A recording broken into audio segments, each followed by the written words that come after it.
신앙 고백 우리 하겠습니다. 나는 전능하신 아버지 하나님 천지의 창조주를 믿습니다. 나는 그의 유일하신 아들 우리 주 예수 그리스도를 믿습니다. 그는 성령으로 잉태되어 동정녀 마리아에게서 나시고 본디오 빌라도에게 고난을 받아 십자가에 못 박혀 죽으시고 장사된 지 사흘 만에 죽은 자 가운데서 다시 살아나셨으며 하늘에 오르시어 전능하신 아버지 하나님 우편에 앉아 계시다가 거기로부터 살아있는 자와 죽은 자를 심판하러 오십니다. 나는 성령을 믿으며 거룩한 공교회와 성도의 교제와 죄를 용서받는 것과 몸의 부활과 영생을 믿습니다. 아멘. 425장 우리 찬송하죠.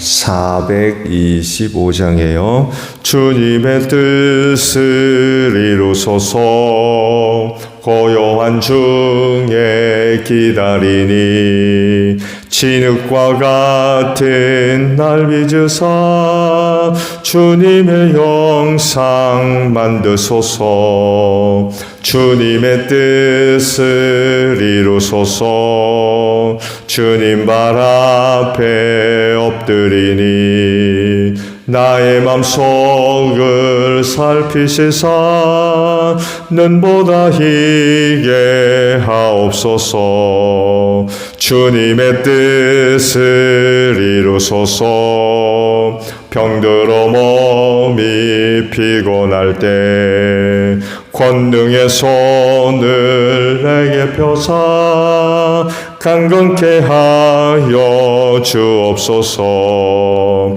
주님의 뜻을 이루소서 온전히 나를 주장하사 주님과 함께 동행함을 만민이 알게 하옵소서. 아멘. 말씀을 봅니다. 로마서 15장에 있는 말씀이에요. 로마서 15장 1절에서 13절입니다. 믿음이 강한 우리는 믿음이 약한 사람들의 약점을 돌보아 주어야 합니다. 우리는 자기에게 좋을 대로만 해서는 안 됩니다. 우리는 저마다 자기 이웃의 마음에 들게 행동하면서 유익을 주고 덕을 세워야 합니다. 그리스도께서도 자기에게 좋을 대로만 하지 않으셨습니다. 성경에 기록하기를 주님을 비방하는 자들의 비방이 내게 떨어졌다는 것과 같습니다. 무엇이든지 전에 기록한 것은 우리에게 교훈을 주려고 한 것이며 성경이 주는 인내와 위로로서 우리로 하여금 소망을 가지게 하려고 한 것입니다. 인내심과 위로를 주시는 하나님께서 여러분이 그리스도 예수를 본받아 같은 생각을 품게 하시고 한 마음과 한 입으로 하나님 곧 우리 주 예수 그리스도의 아버지께 영광을 돌리게 해주시기를 빕니다. 그러므로 그리스도께서 하나님의 영광을 드러내시려고 여러분을 받아들이신 것과 같이 여러분도 서로 받아들이십시오. 내가 말하는 것은 이러합니다. 그리스도께서는 하나님의 진실하심을 드러내시려고 할례를 받은 사람의 종이 되셨으니 그것은 하나님께서 조상에게 약속하신 말씀을 확증하시고 이방 사람들도 긍휼히 여기심을 받아서 하나님께 영광을 돌리게 하시려고 한 것입니다. 기록된 바 그러므로 내가 이방 사람들 가운데서 주님께 찬양을 드리며 주님의 이름을 찬미합니다 한 것과 같습니다. 또 이방 사람들아 주님의 백성과 함께 즐거워하여라 하였으며 또 모든 이방 사람들은 주님을 찬양하여라 모든 백성들아 주님을 찬양하여라 하였습니다. 그리고 이사야가 말하기를 이새의 뿌리에서 싹이 나서 이방 사람을 다스릴 이가 일어날 것이니 이방 사람은 그에게 소망을 둘 것이다 하였습니다. 소망을 주시는 하나님께서 믿음에서 오는 모든 기쁨과 평화를 여러분에게 충만하게 주셔서 성령의 능력으로 소망이 여러분에게 차고 넘치기를 바랍니다. 아멘. 오늘 아침에는요, 3절에 있는 말씀을 보려고 그래요. 3절 상반절에 있는 말씀이에요. 그리스도께서도 자기에게 좋을 대로만 하지 않으셨습니다. 라는 말씀입니다. 그러면 어떻게 사셨다는 얘기인가요? 자기 좋을 대로만 살지 않았다면 어떻게 사셨다는 얘기인가요? 만약 예수님이 자기에게 좋을 대로만 살았다고 하면 십자가 사건이 있었을까요? 어떻게 생각하세요? 마지막 기도의 내용을 보면 이 잔을 내게서 옮겨달라는 기도를 해요. 이게 무슨 얘기냐면 십자가가 어떤 것인가를 너무 잘 알기 때문에 그래요. 철없는 어린애들과 같이 아무것도 모르고 달려드는 그런 게 아니라 십자가가 어떤 것인가를 너무 잘 아니까 이걸 옮겨달라고 그러시는 거예요. 인간의 몸을 입고 오신 이상 사람과 같아질 수밖에 없죠. 사람이 느끼는 건 모든 걸 다 느끼시는 거예요. 십자가에 달려 죽는 일이 쉽지가 않은 거예요. 단순히 십자가에 달려 죽는 것만 아니라 그 과정이 어떤 건가를 너무 잘 아시는 거죠. 그냥 재판받고 십자가에 달리는 것이 아니라 아시듯이 죽을 만큼 맞았거든요. 너무 일찍 돌아가셔서 학자들은 그래요. 과다출혈로 돌아가신 게 아니냐. 너무 많이 매를 맞아가지고 과다출혈로. 그 십자가도 다 못 지고 가잖아요. 너무 힘들어서. 이런 과정들을 아시는 거예요. 보통 고통스러운 일이 아니라는 것을 이제 아시는 거죠. 그렇지만 순종하죠. 끝내 순종하십니다. 아버지의 뜻이 그러하다는 것을 누구보다도 잘 아시는 분이기 때문에 이 잔을 내게서 옮겨달라고 기도를 했지만 끝내 순종을 하셨죠. 그 십자가 사건 하나만 보아도 예수님이 이 세상을 어떻게 살았는지 알 수 있죠. 즉 자기에게만 좋을 대로 살지 않았다는 거예요. 그것처럼 나쁜 일이죠. 개인적으로는 좋지 않은 일을 감당해야만 하게 되었을 때 만약에 자기 좋을 대로만 산 분이라면 도망가겠죠. 그거 못하겠다고. 요나도 보세요. 도망가잖아요. 자기가 싫으니까. 요나도 선지자지만 자기에게 좋을 대로만 살려고 그랬어요. 자기가 안 좋은 건 안 하려고 하는 거죠. 좋은 대로만 하려고 그러니까 거기 왜 가느냐고. 도망가잖아요.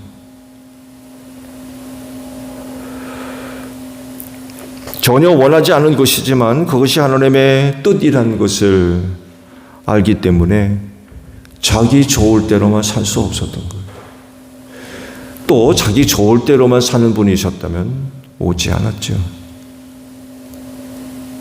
신이 굳이 사람의 몸을 입고 올 필요가 어디 있어요?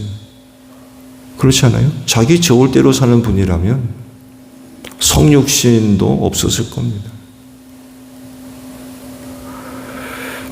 근데 그렇지 않고 순종하신 거죠. 그런 자기 자신을 쳐서 복종시킨 거죠. 자기가 하고 싶은 거, 자기가 좋은 건 따로 있지만 그런 자기를 포기하고 복종시키고 하나님의 뜻을 따랐던 것입니다. 이 예수를 믿는 사람들이라면 이렇게 살아야 된다는 거죠. 예수님처럼 자기 좋을 대로만 살아서는 안 된다는 거예요.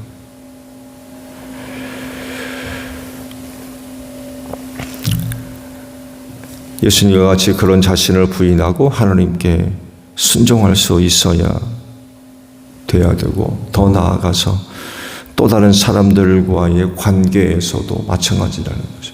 사실 자기 좋을 대로만 살면 다른 사람들과의 관계가 어떻겠습니까? 어떻게 되겠어요? 요즘 세상 보세요. 자기 손에 안 나려고 합니다. 그래서 나타나는 게 뭐예요? 얼마나 많은 갈등이 있는지 모르요.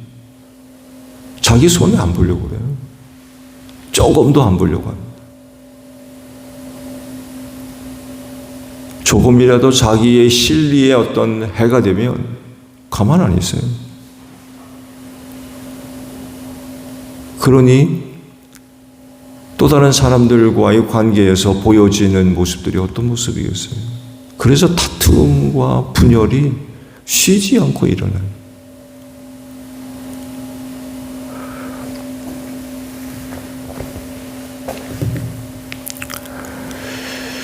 특히 믿음이 강한 사람은 그렇지 않은 사람들과의 관계에 신중해야 됩니다.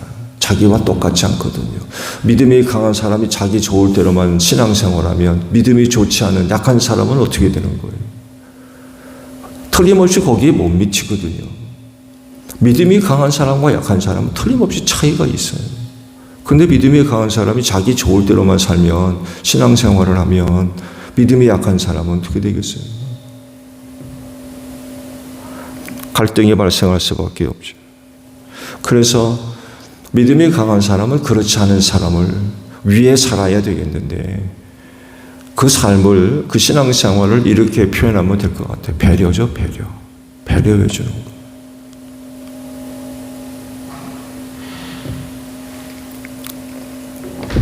믿음이 약한 사람들이 갖고 있는 부족함, 틀림없이 부족함이 있어요. 연약함도 있고 또 믿음이 연약하다 보니까 어떤 약점 같은 것도 있고 이런 것들을 이해하고 용납하고 돌봐주는, 그렇게 하는 이유는 믿음이 약한 사람이 성장할 수 있도록, 성숙할 수 있도록 도와주는 거죠.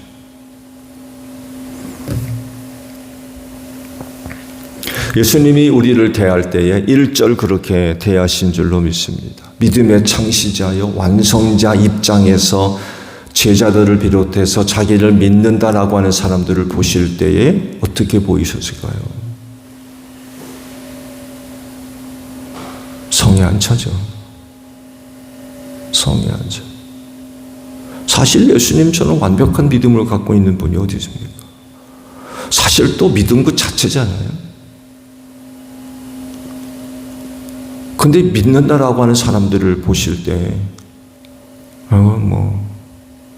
형편없는 거죠.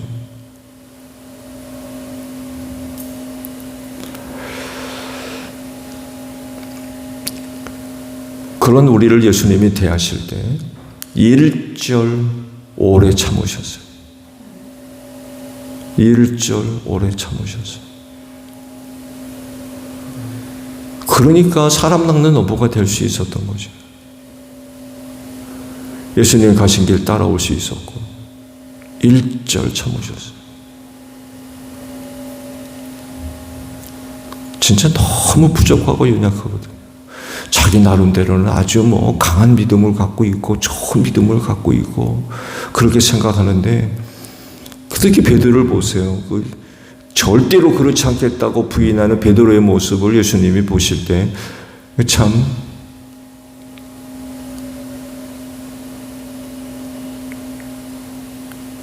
자기 나름대로는 아주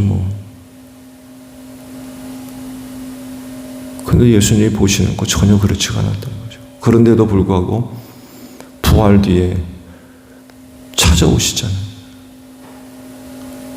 너 나 부인했어? 그건 너랑 나랑 끝.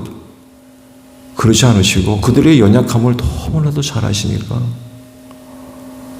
그런 자기를 배반하고 도망가 버린 제자들 버리지 않으시고 찾아오시거든요.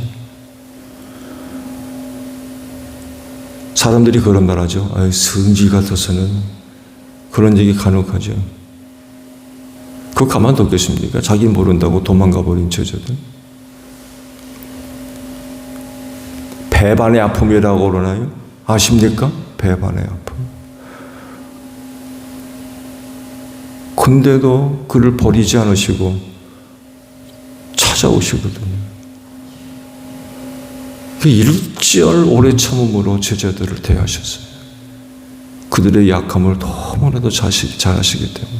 그런 그들을 용납해 주시고 이해를 해 주시고 받아주시고 품어주시고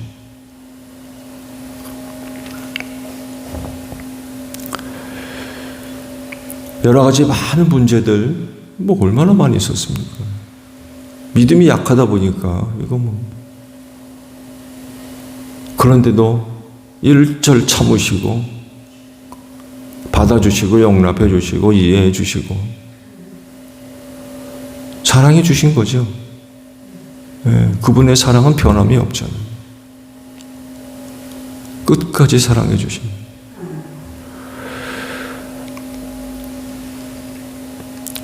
이렇게 우리를 대하셨기 때문에 우리가 오늘 여기 있는 거 아닙니까? 만약에 자기 좋을 대로만 하시는 분이었다면 오래전에 끝. 오래전에 끝. 너나 끝. 이렇게 됐을 겁니다. 근데 예수님 자기 좋을 대로 하시는 분이 아니라는 거예요.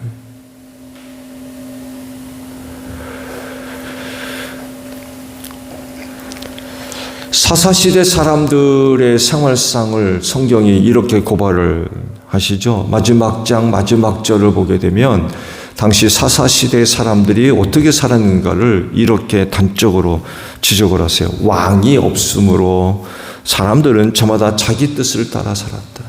그러니까 자기가 좋을 대로 사는 거예요. 하고 싶은 대로 살고 말면 말고 그렇게 살았다는 거예요. 왕이 없어서 그렇게 살았대요. 자기 좋을 대로.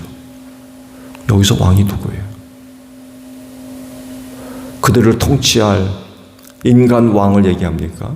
그렇지 않습니다. 사무엘상 8장의 말씀을 보게 되면 백성들이 사무엘한테 와가지고 요구하죠. 다른 나라처럼 우리에게 왕 좀 세워달라고. 사무엘이 속상해가지고 하나님 아버지 앞에 나아갈 때에 그런 백성들의 모습을 보시고 하나님이 그런 말씀을 하시죠.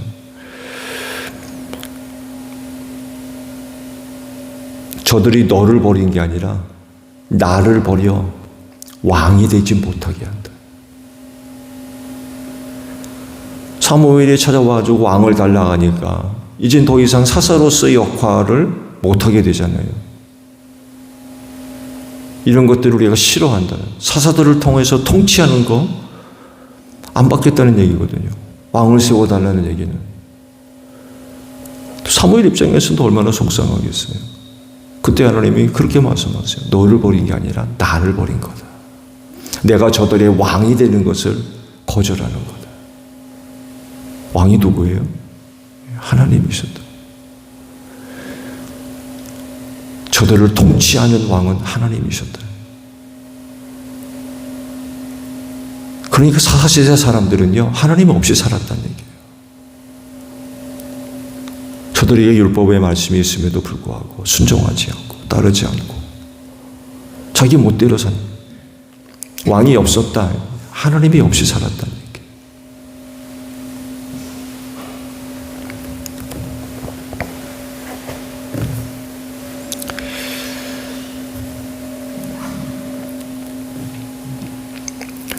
하나님을 섬기는 것처럼 보였지만 자기가 좋을 대로 사는 사람들한텐 하나님이 계세요, 안 계세요?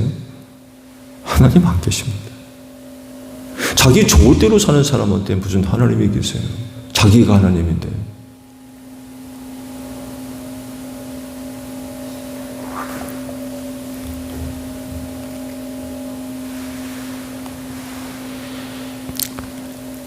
하나님도 섬기는 것처럼 보이지만 지난 주에도 말씀을 드렸습니다만 해도 자기에게 유익이 될 것 같으니까 섬기는 거예요. 그렇지 않으면 낡은 신발짝 버리듯이 내버릴 거예요. 필요성을 못 느끼며 자기가 좋을 대로 사는 사람한테 하나님이 조금이라도 필요하니까 제사하는 것 같고 믿는 것 같지만 그렇지 않으면 하나님이 계시겠어요? 하나님은 버리지. 그리스도인은요, 자기 좋을 대로 사는 사람들이 아닙니다. 그렇게 살 수 없어요. 그렇게 사는 사람들이 어떻게 그리스도인입니까? 오히려 자기를 부인해서 그런 자기의 뜻 혹은 관심, 바램 이런 거 없을 수가 없잖아요. 그렇지만 그리스도인으로 산다는 건 이거 내려놓는다는 얘기예요. 그리고 주님께 복종한다는 얘기예요. 주님을 뜻을 따라 산다는 거거든요. 그리스도인이 이런 사람, 자기 좋을 대로 사는 사람, 이건 그리스도인이 될 수가 없는 거죠. 하나님의 뜻에 복종하고 모든 일 하나님의 영광을 위해 사는 게 가능하죠. 내가 하고 좋은 대로 내가 하고 싶은 대로 사는 사람, 거기 자기 영광이 있지 하나님의 영광이 있겠어요? 하나님의 영광을 위해서 살아가려면 자기 좋을 대로 살아서는 안 되는 거죠. 특히 믿음이 약한 사람들을 배려해 주는 것, 이 역시 자기 좋을 대로 사는 사람들에게 이런 사람들은 눈에 안 들어오죠. 그렇잖아요? 자기 수준에 미치지 못하는데 그거 눈에 들어오겠습니까? 눈에 안 들어오죠. 그래서 자기 좋을 대로 사는 사람이 아닌 하나님의 영광과 하나님의 뜻에 복종하는 그런 사람들이라고 하면 믿음이 약한 사람들에 대한 배려도 당연히 나올 수밖에 없는 거죠.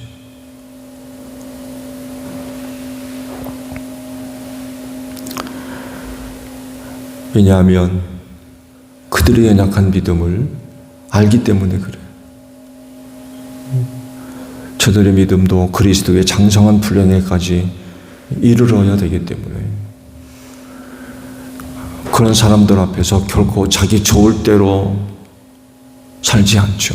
그렇게 되면 믿음이 약한 사람들은 어떡합니까? 그들은 설 자리가 전혀 없죠.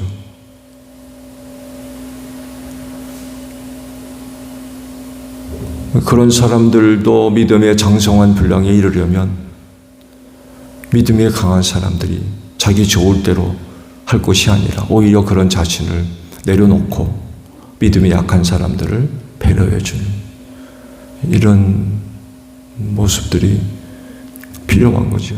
교회 안에도 당연히 차이가 있어요. 믿음이 강한 사람이 있는 반면에 신앙생활 얼마 하지 않은 사람이라고 하면 당연히 믿음이 약하죠. 어떻게 되겠습니까? 당연히 믿음이 강한 사람이 그렇지 않은 사람들을 배려해 줘야 됩니다. 그러려면 자기 좋을 대로 신앙생활하면 안 돼요.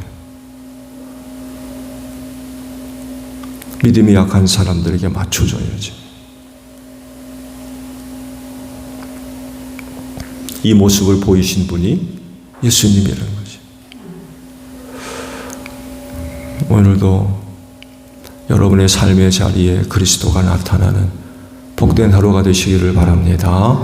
주기도문 합니다. 하늘에 계신 우리 아버지, 아버지의 이름을 거룩하게 하시며 아버지의 나라가 오게 하시며 아버지의 뜻이 하늘에서와 같이 땅에서도 이루어지게 하소서. 오늘 우리에게 일용할 양식을 주시고 우리가 우리에게 잘못한 사람을 용서하여 준 것 같이 우리 죄를 용서하여 주시고 우리를 시험에 빠지지 않게 하시고 악에서 구하소서. 나라와 권능과 영광이 영원히 아버지의 것입니다. 아멘. 기도하겠습니다.